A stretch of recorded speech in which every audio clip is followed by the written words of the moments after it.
जय श्री कृष्णा। राधे राधे जी। आपका हमारे सुनीता भक्ति चैनल में हार्दिक स्वागत करती हूँ। दोस्तों, आज है 28 दिसंबर 2025 और दिन है रविवार का।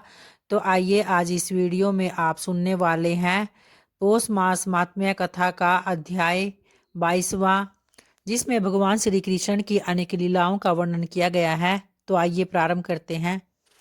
एक बार की बात है, जरासंध के अत्याचारों से प्रजा जब बहुत दुखी हो गई थी तो यादवों के प्रति उसके मन में गहरा द्वेष भर गया।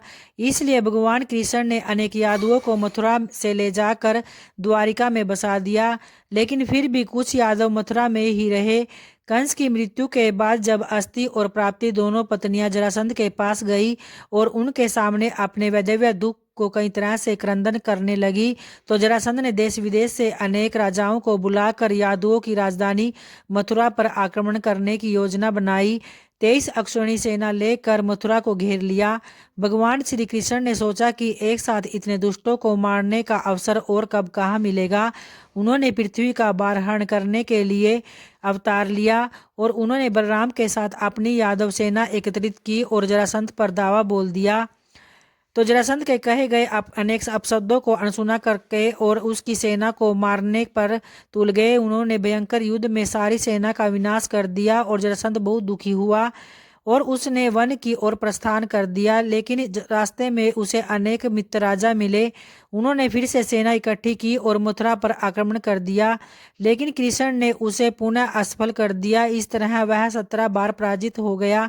18वीं बार उसने नारद जी के भेजे हुए कालाय वन में 3 करोड़ मलेच्छों की सेना लेकर मथुरा को जब घेर लिया तो श्री कृष्ण ने कलाय वन को कंस के समान ही माना और उससे यादवों की रक्षा के लिए एक बहुत बड़ा दुर्ग बनाया।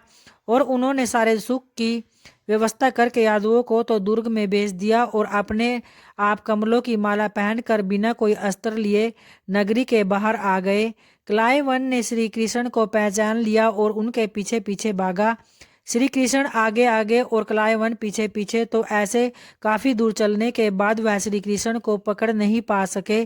तो श्री कृष्ण धीरे धीरे एक पर्वत कंदरा के पास आ गए और उसे वहां अंदर ले गए। उस कंदरा में पीला वस्त्र पहने हुए मुचकुंद सो रहे थे। उन्हें यह वरदान प्राप्त था कि उन्हें गहन समाधि का सुख मिलेगा और जो उसमें बाधा डालेगा वह भस्म हो जाएगा। क्लाइवन ने उन्हें ही श्री कृष्ण समझा और ढोंग दूर करने के लिए अपनी आवाज से उनकी निद्रा भंग कर दी।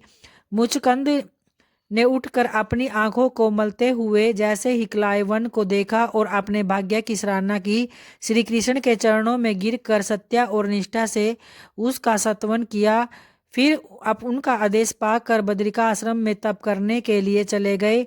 भगवान श्री कृष्ण अपने बड़े भाई बलराम को लेकर वापस मथुरा में आ गए और वहां उन्होंने क्लाइवन के सैनिक दल को समाप्त कर दिया। सैनिकों के समाप्त हो जाने पर जब यादव सेना उनका सारा सामान द्वारिकापुरी ले जा रही थी तो जरासंध ने उनका पीछा किया और फिर अपना अधिकार कर लिया।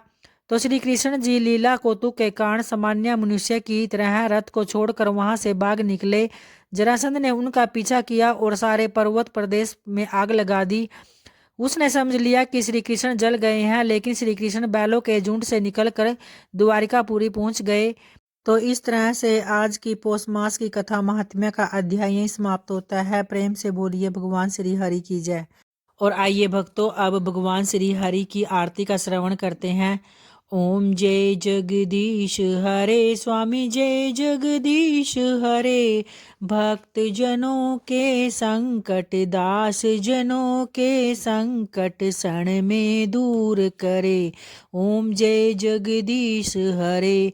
जो ध्यावे फल पावे, दुख बिन से मन का। सुख संपत्ति घर आवे, कष्ट मिटे तन का। ओम जय जगदीश हरे। मात पिता तुम मेरे, शरण गहूँ मैं किसकी।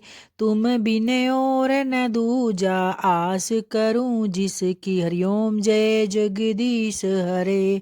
तुम पूर्ण परमात्मा, तुम अंतर्यामी। पार ब्रह्म परमेश्वर, तुम सबके स्वामी। हरिओम जय जगदीश हरे। तुम करुणा के सागर तुम पालन करता, मैं मूर्ख खल कामी कृपा करो भरता। ओम जय जगदीश हरे। तुम हो एक अगोचर सबके प्राणपति, स्वामी सबके रक्षकपति। किस विधि मिलूं दया मैं तुमको, मैं कुमति। हरिओम जय जगदीश हरे। दीन बंधु दुख हरता ठाकुर तुम मेरे, स्वामी रक्षक तुम मेरे। अपने हाथ उठाओ द्वार पड़ा तेरे। हरिओम जय जगदीश हरे। विषय विकार मिटाओ पाप हरो देवा, श्रद्धा भक्ति बढ़ाओ संतन की सेवा। हरिओम जय जगदीश हरे। हरिओम जय जगदीश हरे। जय हो प्रभु की। धन्यवाद दोस्तों।